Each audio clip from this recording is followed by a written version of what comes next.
Good evening आप सभी को। हम पढ़ रहे थे फंजाई के बारे में। आज हम जो फंजाई में रिप्रोडक्शन है वो किस प्रकार से होता है, फंजाई के अंदर जनन है वो किस प्रकार से होता है उसके बारे में है वो जानेंगे। सबसे पहले हम जानते हैं कि रिप्रोडक्शन है वो फंजाई में 3 टाइप से होता है। ऐसा ही एल्गी के अंदर भी हुआ था। एल्गी के अंदर भी वेजिटेटिव रिप्रोडक्शन, एसेक्सुअल रिप्रोडक्शन और सेक्सुअल रिप्रोडक्शन है वो आते हैं।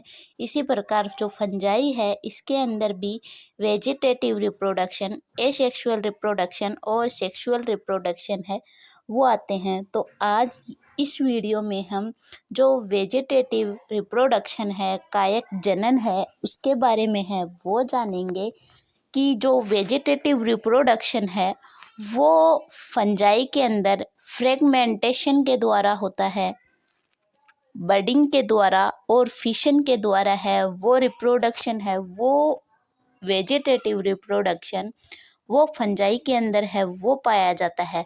फ्रेगमेंटेशन है वो क्या होता है कि इसमें जो माइसीलियम, जो बाहर वाला जो आवरण है वो अलग होकर है वो नया जो फंजाई है वो बना देता है।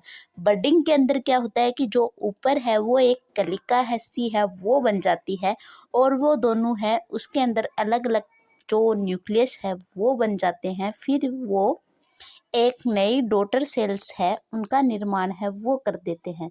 जबकि जो लास्ट वाला जो है फिशन के अंदर क्या होता है कि जो कोशिका और न्यूक्लियस है वो दोनों अलग अलग जो भागों में है वो विभाजित हो जाते हैं और उसके बाद है वो एक न्यू फंजाई का निर्माण है वो हो जाता है। तो इस प्रकार है वो होता है फंजाई के बारे में। तो सबसे पहले हम पढ़ने वाले हैं फ्रेगमेंटेशन।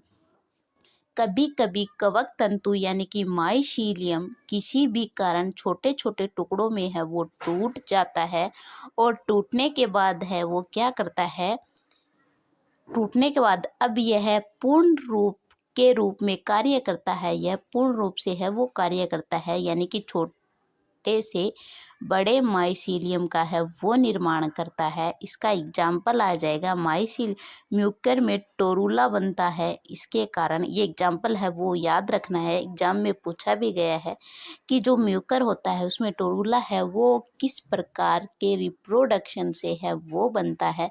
तो हम जवाब देने वाले हैं कि वेजिटेटिव रिप्रोडक्शन में फ्रेगमेंटेशन के द्वारा है वो बनता है। म्यूकर सुगर रिच सॉल्यूशन के द्वारा है वो ये बनता है टोरूला। दूसरा टाइप है इसका बडिंग। बडिंग के अंदर है वो क्या होता है कि जैसे कि मैंने आपको बताया कि बडिंग के अंदर है जो जो बर्ड लाइक स्ट्रक्चर है वो बन जाती है। इसके अंदर बर्ड लाइक प्रोटूबरेंस यानी कवक कलिका है वो समान उभार का निर्माण करती है और कलिका मदर फंजाई से अलग होकर न्यू फंजाई का है वो निर्माण करती है।